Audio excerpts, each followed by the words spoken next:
Avery says last Friday you took the afternoon off. He figures you might have been with another woman. The death of love and trust. Imagine her one day opening that. Go ahead, take a look. Not just screwing, Mitch.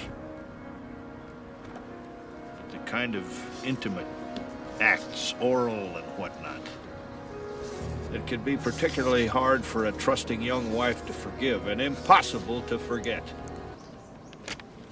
Devastating.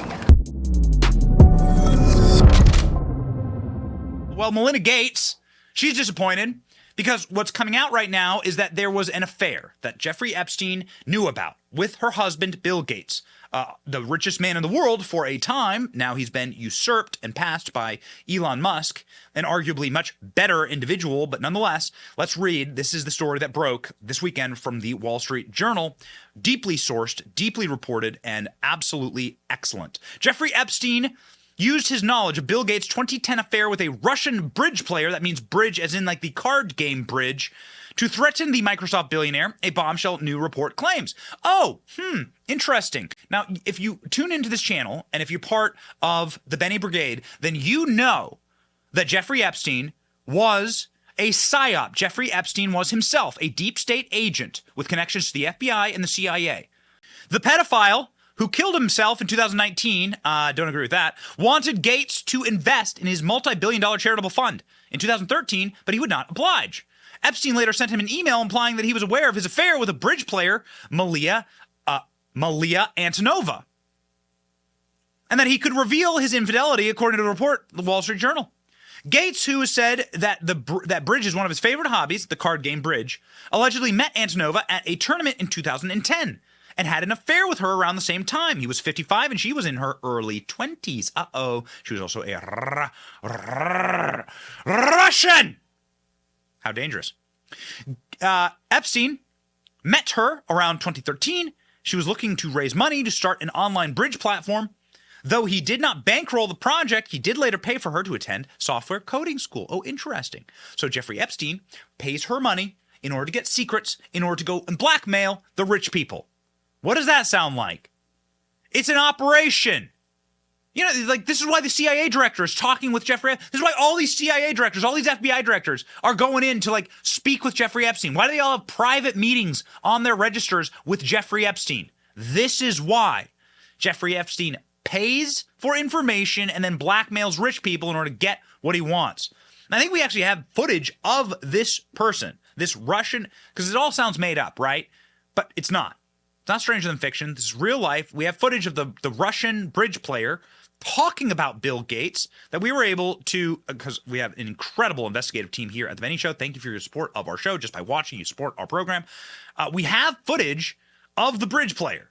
You're going to love this. So she's talking about how much she loves Bill Gates right around the time that she was getting stooped by Gates, who was happily married at the time. Watch. The famous and popular game among young people called bridge.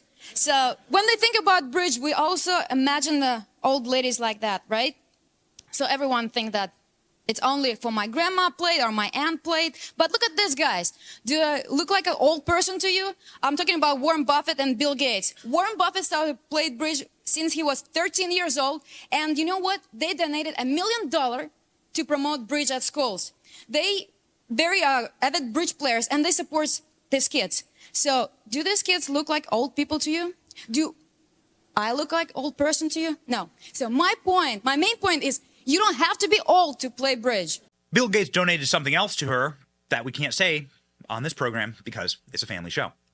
So the threat was not made until 2017 when Epstein wrote Gates asking for reimbursement for Antonova's coding school in a tone that implied that he knew about the affair and could expose it. Gates, who said those fees were not paid, Mr. Gates never had any financial dealings with Epstein. As Bill said before, it was a mistake that he ever met him, his spokesperson told the Daily Mail. The spokesperson for Gates separately told the Journal that he did not pay for the cost of Antonova's coding school, and according to the Journal, was immaterial to the two men. Mr. Gates met with Epstein solely for philanthropic purposes. Oh, sure. Having failed repeatedly to draw Mr. Gates beyond these matters, Epstein tried unsuccessfully to leverage his past relationship and threaten Mr. Gates. Interesting. A spokeswoman for Gates told the Wall Street Journal. Oh, that's an interesting quote right there. Wait a second. So here's Bill Gates's own team admitting that he was used in a leverage operation by the deep state actor. According to the Journal, the affair happened around the same time when Gates was married to his now ex-wife, Melinda Gates. Then in 2013, Antonova was introduced to Epstein through an advisor, and then Epstein started to pay for her expenses along with her school. See how that all works? Epstein pays these young women money for their secrets, and then Epstein realizes, why don't I just hold on? This is too difficult. Why don't I just actually bring these women into the fold, and then I can get the secrets for myself? This is, of course, the biggest news in the country right now, but what it does is it exposes two things. One, we were right. I'm gonna get tennis elbow, patting myself on the back so hard, because it's like, listen, this was so clear in operation. Jeffrey Epstein was an op for the intelligence communities around the world, including Israeli intelligence and so forth, in order to ensnare rich and powerful men in order to get something on them so that they could extort them. Bill Gates' own team saying, yeah, he extorted us. That's what was going on. Now, the other thing that it shows is that the people around the world who are trying to say they're virtue signalers, remember, I'm Bill Gates. I created the COVID vaccine. I'm Bill Gates. I care so much about malaria in Africa. I'm so rich. I do so many good things with my money. I really like the climate, except for I own 7 private jets. They're my guilty pleasure. It's a quote. Those people are virtue signalers. These virtue signalers are people who pretend to be virtuous, but they're not. They're actual scumbags. Watch. A blackmail bombshell. The Wall Street Journal is out with a new report today that Jeffrey Epstein threatened to expose Bill Gates' affair with a Russian bridge player back in 2013 after Gates refused to participate in a multi-billion-dollar charitable fund. What was happening here is Epstein wanted $100+ million from Bill Gates, but evidently he knew that Bill Gates, the allegation is, was having an affair with a 20-something-year-old bridge player from Russia. And because he knew that information, he was holding it over the head of Bill Gates, and he wanted Gates to know it and put money into it. It doesn't get any more salacious than that. You can read about it. Now, some other very curious things about Jeffrey Epstein's history we're about to get into right now. But first, don't look like that, man. Don't do it. Don't do it. No, no, no. We say no here on The Benny Show. We are powered by alpha energy here. You don't want that energy. This is the energy. This right here is the energy of cheating on your wife with a young Russian bridge player. That's that energy. Being friends with a guy who has an oil painting of Bill Clinton in a blue dress at the entry of his house. And then bringing your wife to go meet that guy, the foremost predator on earth. And then your wife has this kind of reaction, and then you divorce her. This is what Melinda Gates said about her only meeting with Jeffrey Epstein. You know, it was also widely reported that Bill had a friendship or business or some kind of contact with Jeffrey Epstein, and that you were not, that was very upsetting to you. Did that play a role in the divorce at all in this process? Yeah, as I said, it's not one thing. It was many things. But I did not like that he'd had meetings with Jeffrey Epstein, no. Mm-hmm. Mm-hmm. And you made that clear to him? I made that clear to him. I also met Jeffrey Epstein exactly one time. Did you? Yes, because I wanted to see who this man was. And I regretted it from the second I stepped in the door. He was abhorrent. He was evil personified. I had nightmares about it afterwards. So, you know, my heart breaks for these young women because that's how I felt. And here I'm an older woman. My God, I feel terrible for those young women. It's awful. You felt that the moment you walked in. I didn't He realize was awful. that. Yeah. And you shared that with Bill, and he still continued to spend time with him? Any of the questions remaining about what Bill's relationship there was, those are for Bill to answer. Okay. Ladies and gentlemen, there was a lot of beta energy. I think that John McCain's a beta energy individual. I think that John McCain is a repulsive person who clearly knew what Jeffrey Epstein was doing. John McCain is a deep state agent himself, always protecting of our secret services, always protecting of the secret entities that run the country, always protecting of the military-industrial complex. John McCain, why am I bringing him up? Don't speak ill of the dead, right, is the maxim here. I'm bringing it up because John McCain's wife is working for the Biden administration. John McCain's wife was asked about Jeffrey Epstein, much like Melinda Gates there. And John McCain's wife's like, oh, hey, yeah, we all knew Jeffrey Epstein, and we knew what he was doing to little girls. It hides in plain sight. Epstein was hiding in plain sight. We all knew about him. We all knew what he was doing. But we had no one that was, legal aspect that would go after him. They were afraid of him. For whatever reason, they were afraid of him. Oh, I wonder what reason could it be? Could it be that he was an intelligence asset? And much like Chuck Schumer says, you know, if you go after the deep state, they have 7 ways a Sunday of getting back at you. This is the deep state. This is what getting back at you looks like. When you have the goods on Bill Gates and Prince Andrew and Warren Buffett and all these other guys, this is what getting back at you looks like. The guy who's scared of Jeffrey Epstein talks like this. And we're talking like Jeffrey Epstein's ghost. Like, they put an end to this guy inside of that prison. Actually, we don't, who knows? Who knows? Jeffrey Epstein could still be living on an island somewhere. Who knows? Who knows? You don't know what to believe anymore. But they effectively shuffled off Jeffrey Epstein out of the scene in order to put a bow on this thing, in order to just close up the shop. This was a sophisticated operation to get rid of Jeffrey Epstein. He knew too much. He was willing to say it. He was willing to talk. Ghislaine Maxwell is willing to talk. They're willing to talk about what they did for our deep state and our intelligence operations. And it's why when you ask these people about their relationship with Jeffrey Epstein, you end up getting a very similar response from all of them. Like this, watch. Tim? Epstein had a way of sexually compromising people. Is that what Melinda was warning you about? No, I had dinner with him, and that's all. And that you regret the relationship, the acquaintance? That I had dinner with him. And the relationship between the foundation and Epstein, which there never was any relationship of any. There was never any relationship of any kind. You want to see one of the most powerful guys in the world just straight up lie to you? In the article here, inside of this article, you have Bill Gates' own spokesperson saying, Mr. Gates met with Epstein solely for philanthropic reasons. Having failed repeatedly to draw Mr. Gates into these matters, Epstein tried unsuccessfully to leverage a past relationship to threaten Mr. Gates. A spokesperson for Gates admits to the Wall Street Journal. Oh, so it wasn't just dinner. Your own spokespeople admit that. Bill Gates belongs in prison. I need to call up lawyers and be like, what in this, where in this could the most damage happen to Bill Gates? In what world? Because he's a duplicitous individual. That's why he was so happy when the guy who was extorting him was killed. Watch. And, I've said I regretted having those dinners. And there's absolutely nothing new on that. Is there a lesson for you, for anyone else looking at this? Well, he's dead. So, in general, you always have to be careful.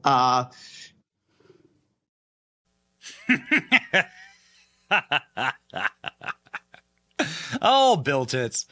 I got to tell you, subtlety is not these people's fine and strong suit. Subtlety ain't it for these people. They're about as subtle as their bra size. So the reason why Bill Gates is laughing and giggling and saying, you got to be careful, is that Bill Gates knew that Jeffrey Epstein was a liability, not just to him, but to a lot of powerful people. And once they got that dog in a cage, what they were going to do. Same way that Bill Clinton reacts when you ask him about Epstein. Now, Bill Clinton, when you ask him about Epstein, does the same thing. Creepy little laugh, and like a wink and a nod, and a walk away. See if you can catch in this clip where Bill Clinton gives you the wink and the nod and lets you know that he did Jeffrey Epstein. Mr. Clinton, any comments on the alleged allegation of your connection with Jeffrey Epstein? No.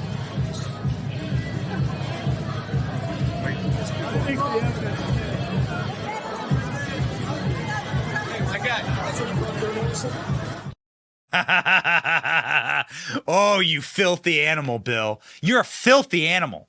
You and your entire lot. You and Gates and all you people are filthy. Man, I'm not holding out for these people to have justice in this life, sadly. I'll fight for it, but I'm not holding out for it, okay? There's reality at check here. And the reality is these guys, these old filthy dogs will probably die before they get true justice.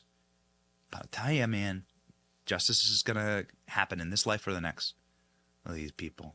Bill Clinton, he gets asked about Jeffrey Epstein. He goes, I think that problem took care of itself. Laughed, giggled, and then looked at the guy like this. Yeah. There was one man who called out Bill Clinton for this, sadly not to his face. Hopefully he'll get a chance again. Donald Trump famously said in 2015 that the Clintons are going to have a major problem with their relationship with Jeffrey Epstein. Donald Trump, dude, he knows so much about these circles. Donald Trump ran in these circles. Donald Trump banned Jeffrey Epstein from Mar-a-Lago, for instance, which is what you should do instead of like cozying up to him and becoming his best friend. Here's what Donald Trump had to say about Clinton and Epstein in an unearthed piece of footage from, again, our incredible executive producing team here at the show. Bill Clinton. Nice guy. Got a lot of problems coming up, in my opinion, with the famous island with Jeffrey Epstein. A lot of problems. You know, this is the oil painting that was commissioned by Jeffrey Epstein to hang inside of the boudoir of his New York penthouse that's worth $30 million. Penthouse, I'm sorry, like entire man. He had a mansion. He had like entire mansion where heads of state went to. For instance, Ehud Barak, the guy who was in charge of Israel, was a regular visitor. So it's Bill Clinton mocking, like, and even showing some thigh there. Showing some thigh there, mocking the sexual abuse and some would argue rape that he committed inside of the Oval Office. He's like embracing it. Now, how powerful was Jeffrey Epstein? How powerful was this operation? How much does our deep state control our media? Well, there was a reporter back in the day named Amy Rohrbach who had all this information, had the Clintons, had Prince Andrew, had their evil predations via Epstein. And she, in a moment off camera of extreme clarity, said all of it. And she said that her network, ABC News, shut her down. I've had the story for 3 years. I've had this interview with Virginia Roberts. We would not put it on the air. First of all, I was told, who's Jeffrey Epstein? No one knows who that is. This is a stupid story. Then the palace found out that we had her whole allegations about Prince Andrew and threatened us a million different ways. We were so afraid we wouldn't be able to interview Kate and Will that also quashed the story. And then Alan Dershowitz was also implicated in it because of the planes. She told me everything. She had pictures. She had everything. She was in hiding for 12 years. We convinced her to come out. We convinced her to talk to us. It was unbelievable what we had. Clinton. We had everything. I tried for 3 years to get it on, to no avail, and now it's all coming out, and it's like these new revelations, and I freaking had all of it. I'm so pissed right now. Like, every day I get more and more pissed because I'm just like, oh my God, what we had was unreal. Other women backing it up.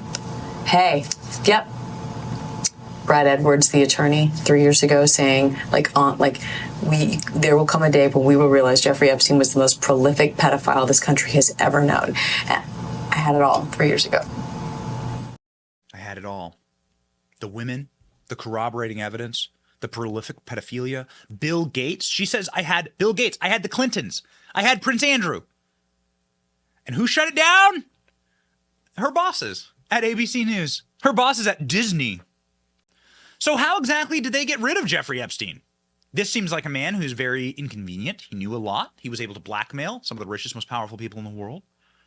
Well, if you look to his foremost confidant, I mean, the person who is called his madame, the person who was in charge of the entire operation, she's behind bars now, conveniently, inside of a white-collar resort prison here in Florida, of all places. Her name is Ghislaine Maxwell. She was recorded surreptitiously talking about Epstein's murder and how they killed him. Who's the they exactly? Well, Tucker Carlson will fill in the blank, but here, listen. No, he didn't. I don't believe he did. I believe that he was murdered. Well, I was shocked. And I wondered how it had happened. Because as far as I was concerned, he was going to... I was sure he was going to appeal.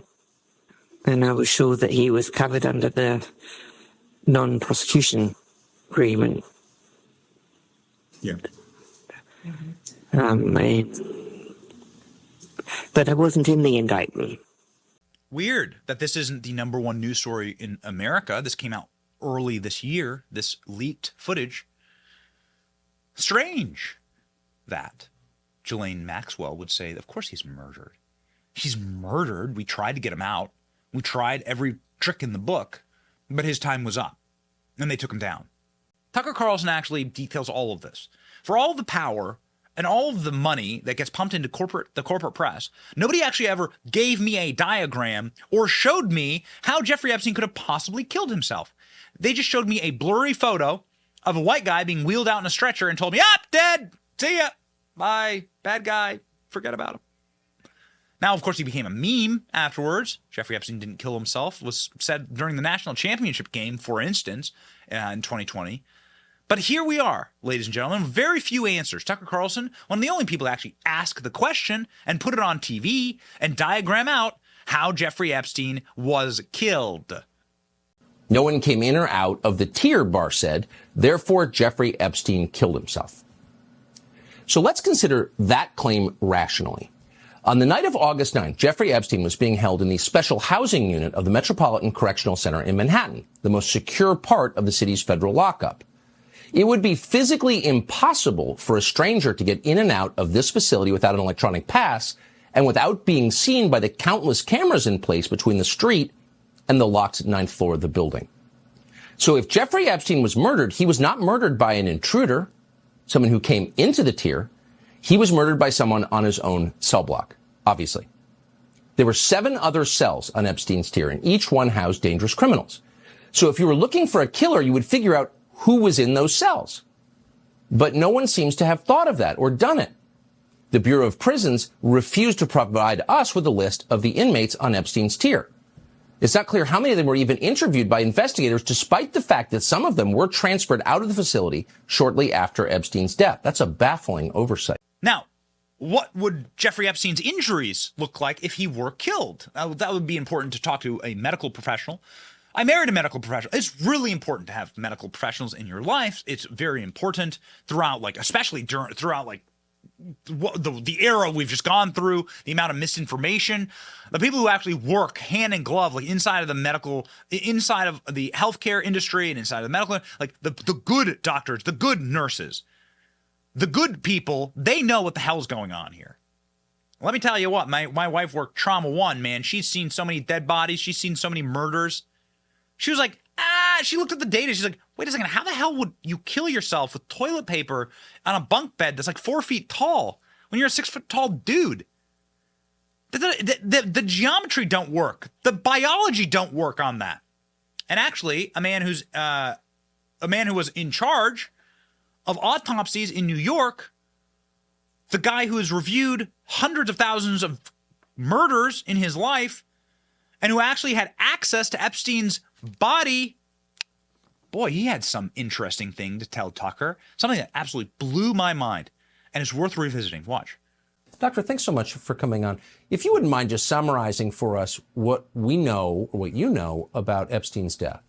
Well, I was present at the autopsy, and there were 3 fractures in the windpipe that are much more typical of crush injury from homicidal strangulation than from hanging. There were petechial hemorrhages in the eyes, again, more typical of homicide. And the ligature imprint on the neck didn't match the ligature that was present in the cell made from a sheet. So I thought that made it more likely that this was a homicide than a suicide. But we never got to find out how the body was found. Was he found hanging or not, for example, because the two guards were sleeping through that time. He was dead for a few hours before he was found. And the two guards never made a statement that was released as to how the body was found. The body was just cut down and brought out to a hospital where he was pronounced dead. It's unbelievable. Where are the congressional hearings on this? Oh, yeah, I was there at the autopsy. I physically inspected Jeffrey Epstein's body. He had a bunch of broken bones in his neck. They broke his bones in his neck. You know a thing that you literally can't do yourself when you're trying to commit suicide is break your own neck bones. Especially if you don't have a building to jump off of. So yeah, this was a homicide. The guy who inspected Epstein's body, yo,